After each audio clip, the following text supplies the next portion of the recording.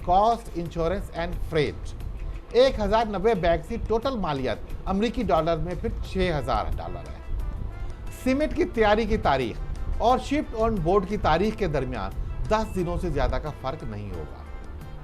इससे अगला code 46A 40A documents required. इन दस्तावेजात की फहरिस्त और तरतीब जो कि शिपमेंट के बाद एलसी के हवाले से बांग्लादेश में बैंक में जमा करवाई जाएगी और जिनकी पड़ताल के बाद निगोशिएटिंग बैंक पाकिस्तान में कराची कमर्शियल बैंक को पेमेंट की अदायगी की हिदायत के साथ फिर भेज देगा।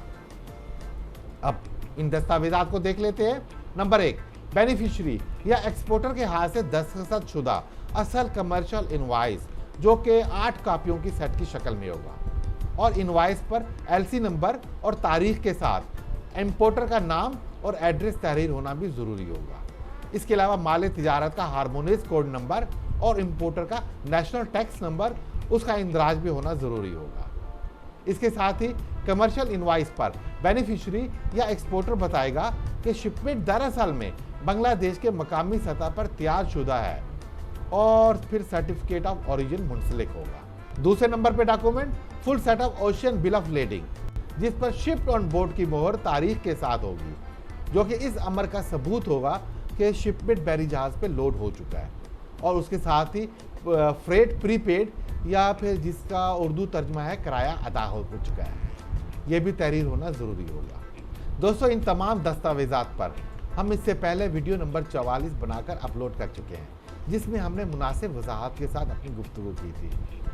अब यहाँ हम दस्तावेजात पर मज़ीद बात करने के बजाय सिर्फ फहरिस्त में मौजूद नुकात पर बात करते हुए आगे बढ़ते हैं। तीसरा दस्तावेज एप्लीकेंट की जानिब से इंश्योरेंस कवर्ड का सर्टिफिकेट जिस पर बैरी जहाज का नाम, LC number, bill of leading का नंबर और तारीख का इंदराज के साथ साथ शिपमेंट की मिकदार, नोयत और मालियत का इंदराज भी होना ज़रूरी होगा। इंश्योरेंस जारी करने वाली कंपनी का नाम, उसका एड्रेस, फ़ोन नंबर और ईमेल वगैरह का भी होना ज़रूरी होगा। बेनिफिशियरी के दस्तखत से जारी शुदा पैकिंग लिस्ट जिसमें नेट और ग्रास वेट जिसको हम मजमूई वजन भी कहते हैं और एलसी नंबर को इंदराज करना ज़रूरी होगा। तादाद में ये दस्तावेज भी 8 होना ज़रूरी है। इन दस्तावेजात के बाद अगले मरले पे हम स्विफ्ट कोड देखते हैं 47A 47A terms and condition, कुछ मजीद या इजाफी शराइत। जमा या मनफी में 5% तक की रियायत होगी। किसी भी वजह से अगर वजन में कमी बेशी हो जाती है तो फिर वो 5% से ज़्यादा काबिल कबूल नहीं होगी। शिपमेंट और उनसे मुंसलिक तमाम तर दस्तावेजात उस एलसी के जारी होने की तारीख से पहले की या पुरानी तारीख में काबिल कबूल नहीं होंगी। किसी तीसरी फरीक के नाम का या उसके साथ शराकतदारी का बिल ऑफ लेडिंग भी काबिल कबूल नहीं होगा। तमाम तर दस्तावेजात के लिए उनको जारी करने की तारीखें और एलसी नंबर्स बमा एलसी जारी होने की तारीख का इंदराज होना ज़रूरी होगा। इन तमाम दस्तावेजात का एक नॉन निगोशिएबल सेट या समझ लीजिए एक कॉपी बेनिफिशियरी या एप्लीकेंट को कोरियर से भेजेगा। निगोशिएटिंग बैंक के लिए हिदायत है कि वो एलसी एडवाइजिंग की चार्जेस की अदायगी या वसूलियाबी को यकीनी बनाए। अब अगर ऐसा नहीं होगा तो फिर वो इसका खुद से जिम्मेदार होगा। पड़ताल के दौरान दस्तावेजात में अगर एतराज़ या तजाद की निशानदही होती है जो कि फिर एप्लीकेंट को बताई जाएंगी, अगर वह कबूल कर लेता है तब भी इस तरह के दस्तावेजात की मद में पेइंग बैंक 150 अमेरिकन डॉलर अदायगी के क्लेम से बतौर चार्जेस पर काट लेगा। निगोशिएटिंग बैंक पर लाजिम है कि जिस दिन उसे एलसी की दस्तावेजात मौसूल हों वो एलसी जारी करने वाले बैंक को शिपमेंट की तमाम तर तफसीलात से स्विफ्ट एड्रेस पर मैसेज से इतला कर दें। इसके बाद एक अगली शर्त भी हो सकती है, निगोशिएटिंग बैंक को दस्तावेजात की पड़ताल के दौरान तजाद या फ़र्क मिलता है तो फिर वो ऐसे दस्तावेजात को निगोशिएट ना करे। अलबत्ता अगर एलसी जारी करने वाला बैंक इस तजाद या एतराज़ पर इजाज़त देता है, उसको अलाउ कर देता है, तो फिर दस्तावेजात निगोशिएट हो सकते हैं। मुकम्मल तौर पर शराइत की पासदारी करते हुए तमाम दस्तावेजात की मौजूदगी और पड़ताल पर दुरुस्त साबित होने पर एलसी जारी करने वाला बैंक निगोशिएटिंग बैंक के क्लेम की फिर अदायगी की जिम्मेदारी लेता है। उसके बाद स्विफ्ट कोड नंबर 71D